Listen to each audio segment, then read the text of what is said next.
नमस्कार, मैं धनंजय कुमार, द नागरिक में आपका स्वागत है। संस्कृत में एक पंक्ति है, अति सर्वत्र वर्जयेत। अति हर जगह वर्जित है। लेकिन शायद जो है हिंदू संस्कृति की बात करने वाली, हिंदू धर्म की बात करने वाली बीजेपी या कहिए आरएसएस, वो इस पंक्ति को शायद भूल चुका है। हिंदू मुसलमान इतना हो गया है इस देश में पिछले 35 वर्षों से कि अब जो है इस मुद्दे से भी चिढ़ होती है। हमारे कई दर्शक अभी बोलेंगे साथी कि क्या सर आप फिर हिंदू मुसलमान करने चले आए। लेकिन हम इसलिए आज हिंदू मुसलमान करने आए हैं कि अति हो गई। और मुझे लग रहा है कि इसको बीजेपी को इसका भारी नुकसान होगा। देश का जो नुकसान होना था हो गया।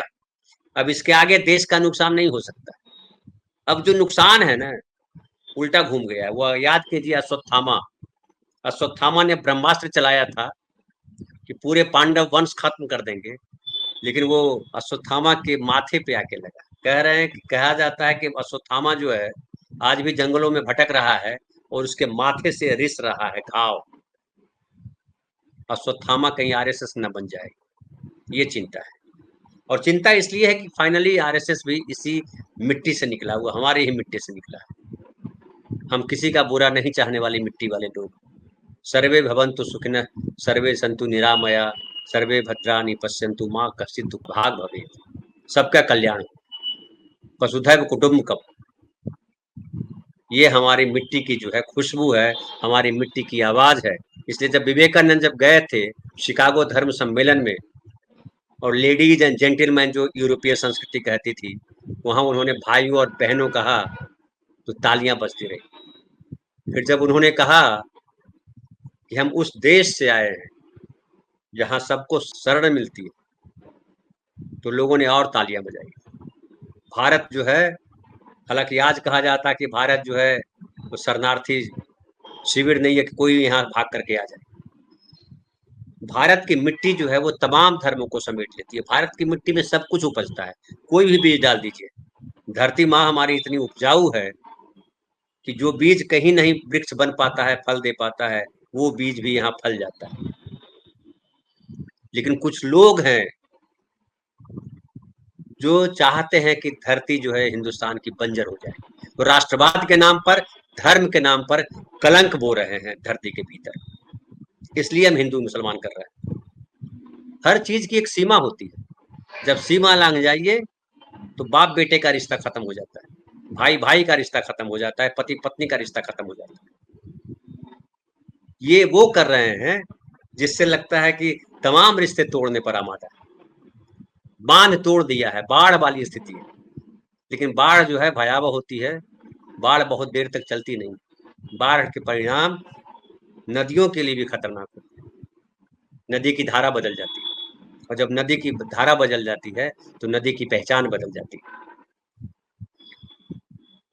जो एक तो आप खबर सुन ही रहे हैं, आरक्षण की बात पे चल रहा था। अभी आरक्षण में देखिए, वहाँ जो हमारे बगल का देश है बांग्लादेश, वहाँ भारी रक्तपात हो गया आरक्षण को लेकर।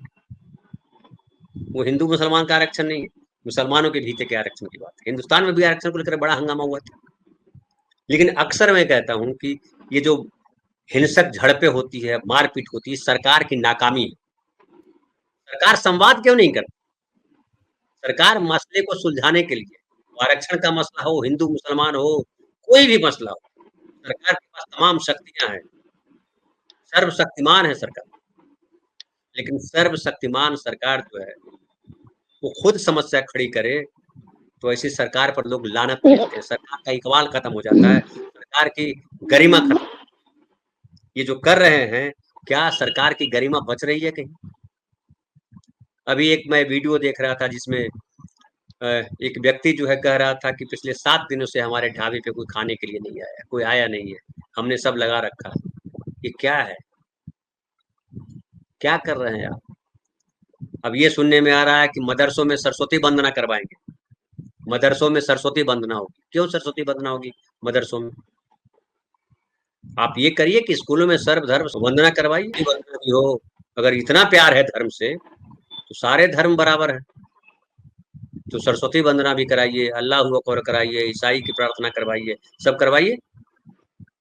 आप जबरन किसी के घर में घुस करके हनुमान चालीसा करेंगे और आप सोच रहे हैं कि आपके घर में कोई जो है आकर के अल्लाहू अकबर ना करे या नमाज ना पढ़े या कुछ और ना करे, तो ये तो गलत है।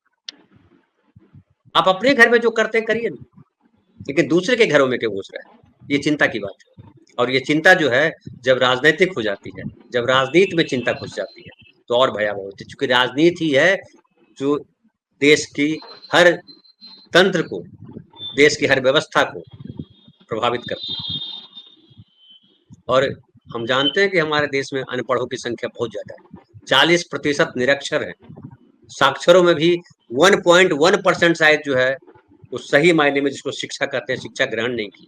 हो सकता है कि किसी आयोग के कमिश्नर हेड हो सकता है किसी यूनिवर्सिटी के वाइस चांसलर हो सकता है किसी कॉलेज के प्रिंसिपल हो सकता है किसी विभाग के मंत्री हो, लेकिन शिक्षा जो मूल गुण है शिक्षा कि सही को सही और गलत को गलत कहें, उतनी भी उनकी पढ़ाई नहीं है। तो चिंता हो जाती है, और चिंता इसलिए होती है कि समाज बर्बाद होता है, और समाज बर्बाद होता है तो देश बर्बाद हो जाता है। हमें देश की चिंता है, इसलिए हम तमाम अपने साथी नागरिकों से, दर्शकों से कहते हैं कि अपनी चेतना जो है खोल करके रखिए। चेतना अगर नहीं खोलेंगे तो आपको भी सुला देंगे, आपकी पीढ़ियों को सुला देंगे। कि जो धर्म का पाखंड है वो पीढ़ियों को सुलाने के लिए। मैं नहीं कह रहा हूँ, दुनिया में ढेर सारे लोगों ने कहा कि धर्म के उन्माद ने सबसे ज्यादा हत्याएं की है। आज भी सबसे ज्यादा धर्म के नाम पर हत्याएं हो रही, और धर्म के नाम पर जब देश में राजनीति होने लगती, जिस देश में विविधता ही जिस देश की संस्कृति, अलग अलग भाषा के लोग, अलग अलग खान पान के लोग, अलग अलग संस्कृति के लोग, अलग अलग पहनावे के लोग, अलग बोल चाल के लोग, अलग अलग लोक पर्व, कुछ मिलता नहीं है, सबका अलग अलग है। 33 करोड़ देवी देवता है, देवता भी एक नहीं है। खाली हिंदुओं में बात कर ले तो फिर कोई ज्ञान देने आएगा हमारे कमेंट बॉक्स में कि 33 कोटि का मतलब होता है 33 प्रकार के। मूर्खों की कमी थोड़े है, कुछ भी व्याख्या कर लो, सबको छूट है व्याख्या करने की। लेकिन जब जाओगे तो पता चलेगा हर गांव में जितनी जातियां हैं ना उतने देवता हैं, हर जाति के 10 देवता है, गिनो। और यहाँ तो जो है मिट्टी से लेकर के पेड़ पत्ती जीव जंतु सबको पूजने की परंपरा हमारे समाज में, हमारे संस्कृति में। हम सबको पूज देते हैं। सबको पूजने का मतलब क्या है? सबका सम्मान करना है। और जो हिंदू मुसलमान कर रहे हैं वो इसी बात को भूल जाते हैं। भारत की संस्कृति है सबका सम्मान करना, हर जीव का सम्मान करना। 33 करोड़ वो हैं, लेकिन ये मूर्ख लोग पढ़ाते हैं कि ये जो है हमें उनको भगा देना है, उनको गाली देना है, उनको मार देना है, उनको काट देना है। मारना हिंदुस्तान की संस्कृति नहीं है। इसलिए हिंदुस्तान के राजाओं ने कभी दूसरे देशों पे आक्रमण नहीं किया। आपस में लड़ते मरते रहे, भाइयों की कहानी खूब है। लेकिन दूसरे देश पर अगर पौराणिक कथा ही लेके रामचंद्र ने जो है श्रीलंका पर विजय पाने के लिए गए, तो विजय पाने नहीं गए थे, अपनी पत्नी को लाने गए थे। क्यों? क्यों ऐसा है भारतीय संस्कृति? ये हम किसी पे हमला नहीं करते, हम करते हैं वसुधैव कुटुंबकम। और ये जो हिंदू के ठेकेदार बने हुए हैं, ये बर्बाद कर रहे हैं हिंदू धर्म को, भारतवर्ष को बर्बाद कर रहे हैं, और ये हम सबको समझना है।